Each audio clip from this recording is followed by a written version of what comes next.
Kaum muslimin sedang jamaah Jumat rahimakumullah. Apa yang bisa kita lihat minggu-minggu ini, akhir-akhir ini di seluruh wilayah negeri yang kita cintai ini, orang-orang mulai berdatangan ke tempat kita. Orang-orang mulai datang mengetuk rumah-rumah kita. Mereka mengatakan kepada kita bahwa mereka akan memperjuangkan hak-hak kita. Bahwa mereka mengatakan kepada kita bahwa mereka akan merealisasikan keinginan kita. Mereka datang kepada kita sekali 5 tahun. Setelah selesai 5 tahun, entah pernah mereka datang atau tidak. Mereka memberikan janji-janji kepada kita. Entah siapa mereka, entahkah mereka caleg namanya, entahkah mereka calon presiden namanya, entahkah mereka tim sukses namanya, datang ke tempat kita masing-masing dalam rangka ingin mengambil suara kita, supaya mereka bisa berbuat sekehendak hatinya dengan mengatasnamakan kita sebagai rakyatnya. Oleh karena itu kita kaum muslimin, kita harus berhati-hati dengan orang-orang yang gila akan kekuasaan, dengan orang-orang yang menginginkan kekuasaan. Kenapa begitu? Karena Rasulullah SAW mengatakan kepada kita, innakum satahrisuna 'alal imarah. Sungguh kalian akan berambisi terhadap kekuasaan, kata Allah. Wasatasiru nadamatan wa hasratan yaumal qiyamah. Sementara kekuasaan itu berpotensi menjadi penyesalan dan kerugian pada hari kiamat. Hari-hari ini kita punya kesempatan. Banyak orang punya kesempatan. Banyak orang punya keinginan. Hingga mereka ingin berkuasa, ingin mengatur masyarakat banyak dengan sekehendak hatinya. Kenapa mereka ingin mengatur? Karena mereka ada hari ini dalam sebuah sistem yang kita sebut sistem demokrasi. Semua orang tahu itu sistem demokrasi. Mereka mengatakan kepada kita, pemerintahan itu dari rakyat, oleh rakyat, dan untuk rakyat. Itu yang mereka sampaikan kepada kita. Itu yang mereka ajarkan kepada kita. Di sekolah-sekolah kita, di kampus-kampus kita, mereka mengajarkan itu semua. Pemerintahan itu dari rakyat, oleh rakyat, dan untuk rakyat. Apakah betul kekuasaan itu digunakan, diperintahkan oleh Allah Subhanahu wa taala untuk menjalankan apa yang dikehendaki oleh rakyat, atau menjalankan kehendak orang-orang mengatasnamakan rakyat? Apakah begitu kita sebagai kaum muslimin diperintahkan oleh Allah Subhanahu wa taala? Sungguh kaum muslimin sedang jamaah Jumat rahimakumullah, di dalam Islam kekuasaan itu bukan untuk menjalankan kehendak rakyat, tapi kekuasaan itu di dalam Islam untuk mengatur rakyat sesuai dengan perintah Allah Subhanahu wa taala. Bukan mengatur rakyat sesuai dengan kehendak rakyat, tapi mengatur rakyat sesuai dengan perintah Allah Subhanahu wa taala. Begitulah kekuasaan dalam Islam, kaum muslimin sedang jamaah Jumat rahimakumullah. Oleh karena itu, hati-hatilah kita ketika orang-orang mengatakan kepada kita, kami akan menjalankan apa kehendak kalian. Hati-hati kita. Kenapa? Karena di dalam sistem demokrasi mereka meniadakan Tuhan di dalam mengatur urusan negeri. Ketika mereka mengatakan pemerintahan itu dari rakyat, oleh rakyat, dan untuk rakyat, Allahnya di mana? Allah yang Maha Pengatur, Allah yang mengatur seluruh kehidupan kita itu di mana letaknya? Ketika kita ingin menjalankan kehendak rakyat, harusnya kita kaum muslimin sedang jamaah Jumat rahimakumullah, ketika rakyat disuruh berkehendak, maka masing-masing kita ini tak sama kehendaknya, tak sama keinginannya. Kehendak siapa yang ingin kita jalankan? Keinginan siapa yang ingin kita jalankan? Kenapa? Karena masing-masing kita punya keinginan. Maka tatkala mereka membuat peraturan, maka peraturan yang mereka buat pasti ingin memenangkan diri mereka, ingin menguntungkan mereka, ingin mendapatkan kekuasaan atas nama mereka. Kaum muslimin sedang jamaah Jumat rahimakumullah, kita mungkin pernah ingat kisah bagaimana Umar bin Khattab radhiyallahu anhu tatkala dia tertusuk, beliau tertusuk oleh Abu Lulu'ah.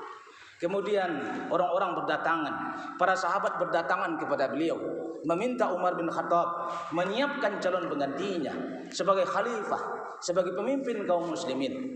Apa kata para sahabat ketika itu?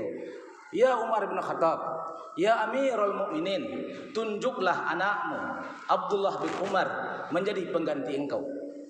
Apa yang dikatakan oleh Umar bin Khattab tatkala mendengar keinginan para sahabat, Datang para sahabat kepada Umar bin Khattab, komandan tertinggi, kepala negara tertinggi di dalam Islam. Para sahabat, orang-orang yang kata-katanya berguna, orang-orang yang kata-katanya didengar oleh seluruh umat. Mereka mengatakan, wahai Umar, ya Amirul Mukminin, tunjuklah anakmu Abdullah bin Umar sebagai pengganti engkau. Apa jawaban Umar bin Khattab? Apa jawaban Umar bin Khattab? Kalau hari ini apa jawabannya? Kita sama-sama sudah lihat. Tatkala aturan tak bisa melewatkan, kita rubah aturannya. Ketika tak mampu berdebat, kita rubah aturannya. Itu yang dilakukan hari ini. Tapi tatkala itu disampaikan kepada Umar bin Khattab, apa kata Umar bin Khattab kepada para sahabat? Celakalah kalian. Itu perkataan Umar bin Khattab. Tatkala mereka meminta kepada pemimpin, ibaratnya hari ini presiden, datang orang-orang dekatnya, wahai presiden, tunjuklah anakmu sebagai penggantimu. Apa kata Umar ketika itu? Celakalah kalian. Apakah kalian ingin merusak keluarga Umar? Begitu kata Umar bin Khattab. Kalau kalian melihat kebaikan di dalam keluarga Umar, toh sudah ditunaikan oleh Umar bin Khattab. Begitu kata Amirul Mukminin, Bapak saudara kaum muslimin sidang jamaah Jumat rahimakumullah. Tapi kalau kalian melihat keburukan dalam keluarga Umar, cukuplah Umar bin Khattab yang menanggungnya. Begitulah kehebatan seorang pemimpin di dalam Islam. Mereka tak ingin anak cucunya bersimbah dengan keburukan yang mungkin pernah dia lakukan. Tapi kalau kebaikan sudah dia lakukan, toh sudah saya berikan. Kalau keburukan yang sudah saya lakukan, cukup saya yang menanggungnya di akhirat kelak. Jangan sampai dibawa anak-anak cucu saya menjadi orang-orang yang ikut menanggung keburukan di dalam kehidupan ini. Tapi apa yang terjadi hari ini kaum muslimin sedang jamaah Jumat rahimakumullah, tatkala nafsu kekuasaan, tatkala keinginan kekuasaan terjadi, kita bisa melakukan apa saja. Tak peduli dengan apapun yang terjadi, tak peduli dengan caci maki, tak peduli dengan berbagai macam sindiran, tak peduli dengan kata-kata kasar yang disampaikan oleh orang lain. Apa yang mereka lakukan? Anjing menggonggong, kafilah berlalu. Dia tak peduli dengan apapun yang terjadi. Yang penting apa yang mereka inginkan terjadi. Maka betul kata Nabi SAW. Apa kata Rasulullah SAW?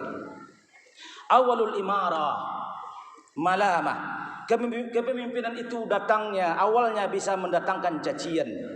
Wasaniyaha nadamah. Dan yang kedua bisa berubah menjadi penyesalan.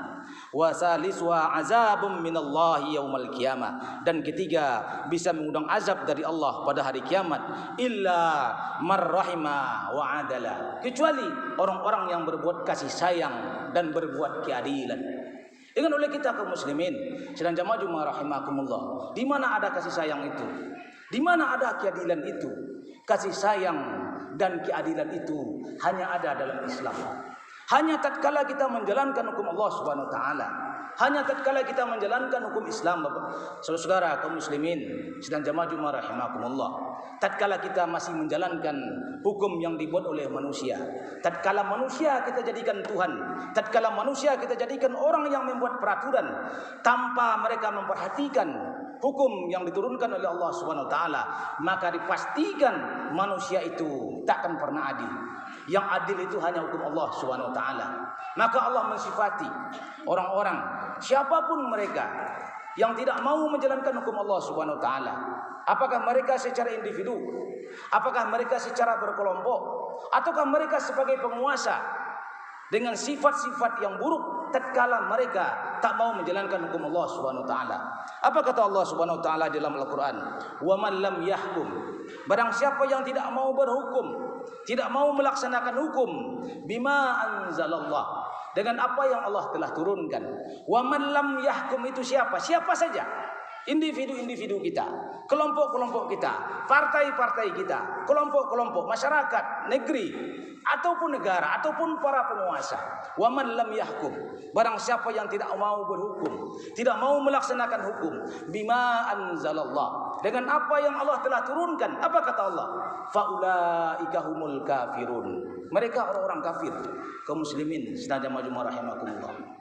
Atau dalam ayat yang lain, wa man lam yahkum bima anzalallah, barang siapa yang tidak mau berhukum dengan apa yang Allah telah turunkan, faulaika humuz zalimun, mereka orang-orang zalim.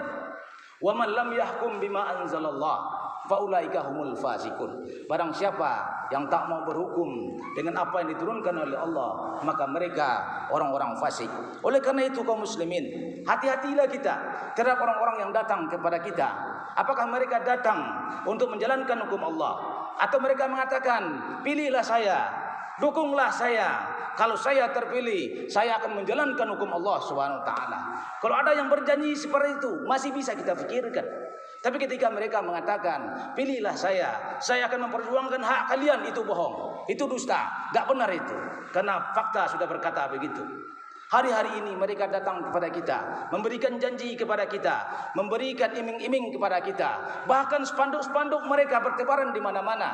Datang ke kedai-kedai, dipasang spanduk, sarapan pagi, rumah makan dan segala macam, dipampang foto mereka. Tapi tatkala nanti mereka terpilih, entahkah pernah datang mereka ke tempat itu atau tidak.